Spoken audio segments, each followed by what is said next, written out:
ومثل ما ذكرنا قبل الفاصل المقام العراقي بين الشباب يعني اكو قله بالغناء المقام العراقي وقله في طرح المقام العراقي بين الشباب. هاي المره عندنا اكيد شاب مميز يغني لون المقام العراقي بطريقه مميزه وهو سرمد ناظم. اقول لك صباح الخير. صباح النور على كل المشاهدين وعلى قناه سامراء الفضائيه وعلى جميع كادر قناه سامراء الفضائيه وعلى جمهور قناه سامراء الفضائيه. طبعا احنا سمعنا انت عندك ايجاد لموضوع غناء المقام العراقي وهذا اللون المميز اللي صراحه نقول انتهى بين الشباب وانتهى بالغناء الحديث او بالاغاني الحديثه بين يعني شركتين عندنا عملاق اللي هي الحنين والريماس ابتعدت عن موضوع لون المقام العراقي. انت صراحه منين جتك هاي موهبه غناء المقام وهالامور؟ نعم، اولا اني والدي ناظم شكر هو ايضا قارئ مقام. حلو. فكان دائما هو يعلق تساجيل لفنانين مطربين المقام، منهم الاستاذ محمد القبنشي وكذلك العملاق يوسف عمر وسفير الاغنيه العراقيه ناظم الغزالي. حلو.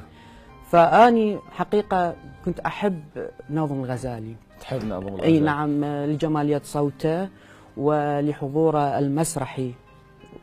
نعم، إذا تحب أقدم لك خلاص. هو احنا اليوم لوين جاي؟ نعم. جاي نريد نسمع. نعم. فعلا يعني موضوع انه شاب يغني اغنيه مقام يعني هو شيء جميل بالنسبه للشارع العراقي، فسمعنا.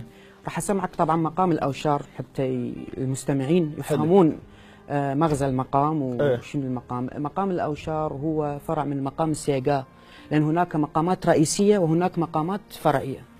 حلو. فهذا مقام الاوشار هو فرع من فرع من مقام السيقا. حلو. نعم. راح اسمعك. يلا. يا ري يا ري يا ري يا ري يا ري يا ري دلي داد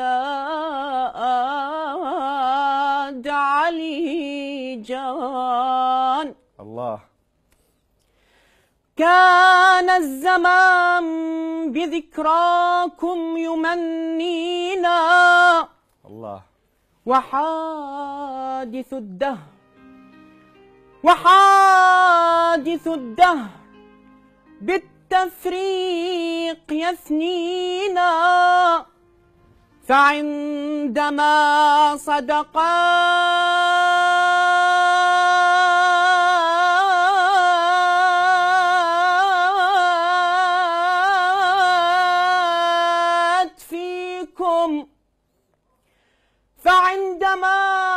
صدقت فيكم أمانينا أفحلتنائي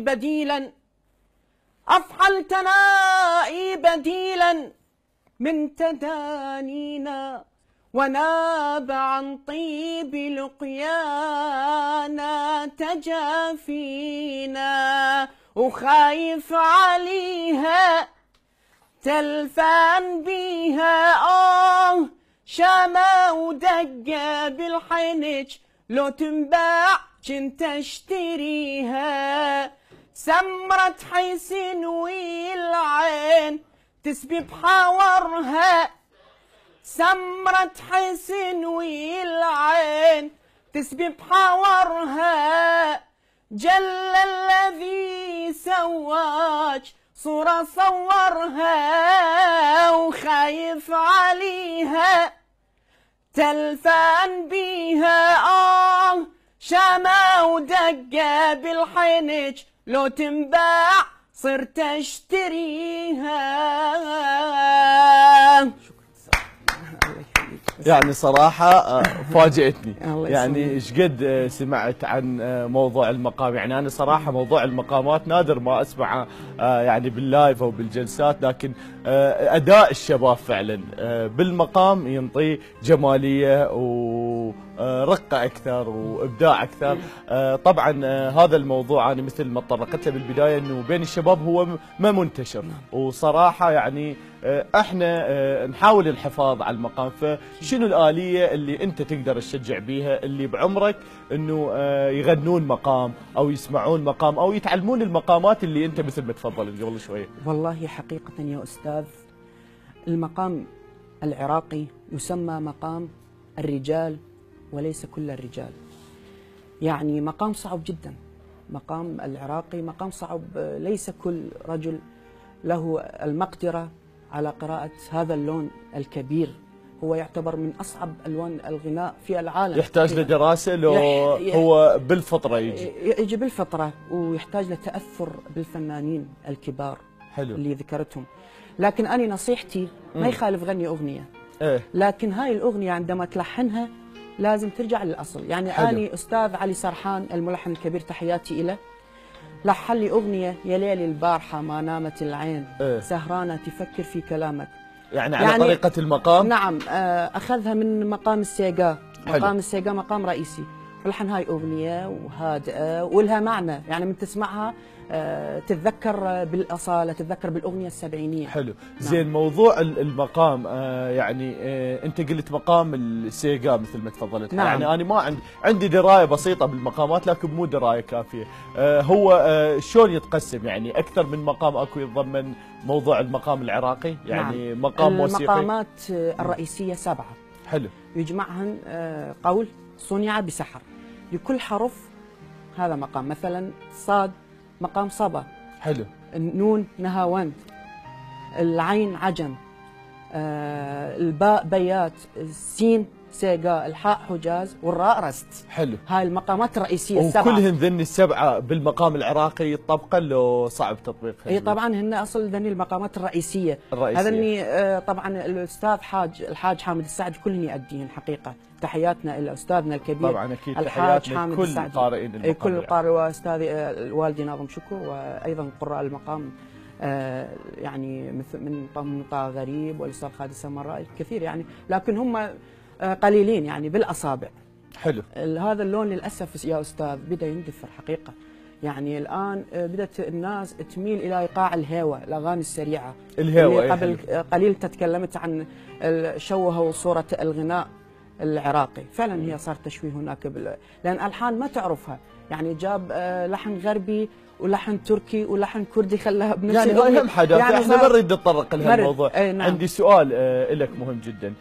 انت اكيد باعتبارك كقارئ مقام نقدر نقول عليك كبدايه لقراء المقام. يعني بمشوارك ان شاء الله ما فكرت تسجل عمل خاص بيك مثلا، او تصوره كليب او بطريقه مميزه تدمج بين الحداثه والقدم بالمقام؟ نعم، سجلت قبل أسبوع. سجلت يا ليلي البارحة. حلو. ما نامت العين، سهرانة تفكر في كلامك. لكن تعرف يحتاج مادة، يعني شركات إنتاج ماكو دعم؟ ماكو دعم للأسف. يعني يحتاج دعم هاي الأغنية، تصوير لكن هي أغنية يعني لو تسمعها أكيد راح تنقل. خلاص احنا حنسمعها، بس قبل ما نسمعها وجه رسالة أكيد لشركات الإنتاج وللمهتمين بإنتاج الأغاني، دعم المقام العراقي أو الفكرة اللي أنت تحب توصلها. شو تحب توجه؟ أنا نصيحتي لكل المنتجين وكل المخرجين أن يهتموا عندما يأتي شاب يؤدي هذه الأغاني. مو ليس يعني الفنان هو مو يقيم نفسه، الجمهور راح يقيمه. حلو.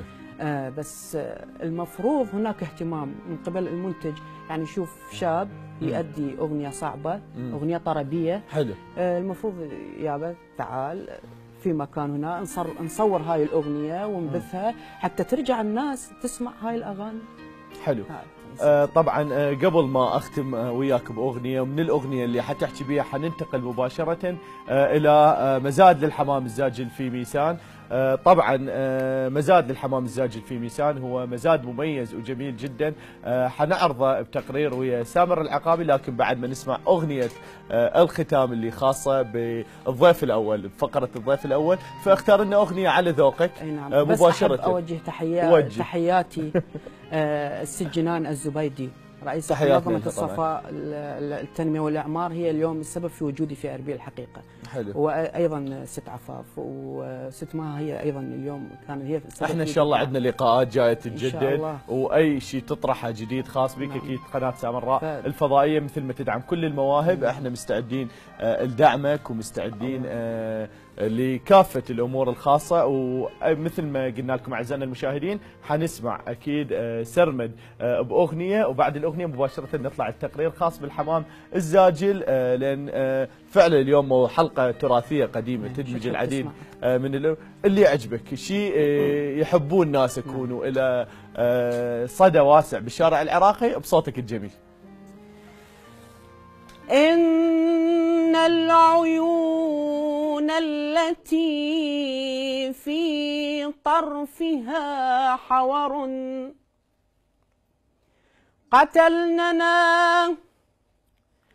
قتلننا ثم لم يحيين قتلانا، يصرعن ذا اللب حتى لا حراك به، وهن أضعف خلق الله إنسانا، حتى لا حراك به وهن أضعف خلق الله إنسانا. يا بوم مروا علي الحلوين وعذبوني بنظرات هيم الروح بها رموني، مروا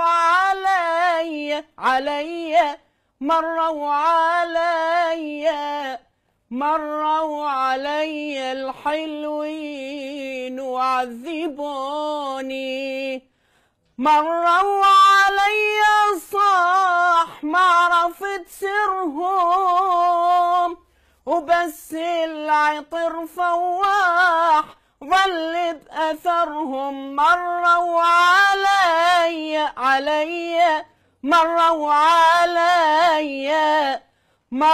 علي الحلوين وعذبوني. شكرا من جديد صفقة، وطبعا فعلا استمتعنا وياك وشكرا جزيلا لك.